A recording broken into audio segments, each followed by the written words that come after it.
Rajani S Anand ഒരിക്കലും മറക്കാത്ത ആ പേര് മലയാളി മനസ്സിനെ കാലവും നീറുന്ന ഓർമ്മയാണ്. 2004 ജൂലൈ 22-ന് തിരുവനന്തപുരത്തെ പ്രവേശന പരീക്ഷാ കമ്മീഷണറുടെ ഓഫീസ് കെട്ടിടത്തിൽ നിന്നും ചാടി ജീവനൊടുക്കിയ സംഭവം മലയാളികൾ ഒരിക്കലും മറക്കാനിടയില്ല. മരിക്കാൻ തീരുമാനിച്ചപ്പോൾ ഇനിയൊരു കുട്ടിക്കും തൻ്റെ അവസ്ഥ ഉണ്ടാകരുതെന്ന് ഒരുപക്ഷെ രജനി എസ് ആനന്ദ് മനസ്സിൽ ഉറപ്പിച്ചിട്ടുണ്ടാകണം.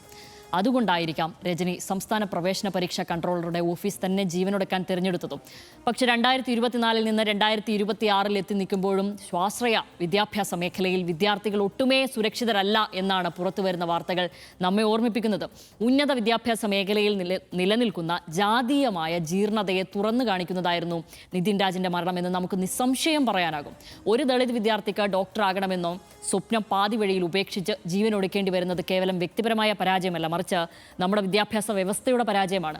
സ്വാശ്രയ കോളേജുകളുടെ പ്രവർത്തന രീതിയും വിദ്യാർത്ഥി സുരക്ഷയും ചോദ്യമുനയിൽ നിർത്തുകയാണ് നിതിൻ രാജിൻ്റെ മരണം. സർവകലാശാല നിയമങ്ങൾ നോക്കുകുത്തിയാക്കി മാനേജ്മെന്റുകൾ നടത്തുന്ന ഏകപക്ഷീയമായ നീക്കങ്ങളാണ് ഇത്തരം ദുരന്തങ്ങൾക്ക് പിന്നിലെന്ന് ആക്ഷേപങ്ങളും നിലവിൽ ശക്തമാണ്. ഒരുപക്ഷേ 2021 സർക്കാർ കൊണ്ടുവന്ന സ്വാശ്രയ നിയമം നടപ്പിലാക്കിയിരുന്നുവെങ്കിൽ ഇത്തരം വാർത്തകൾ നമുക്ക് കേൾക്കേണ്ടി വരില്ലായിരുന്നു.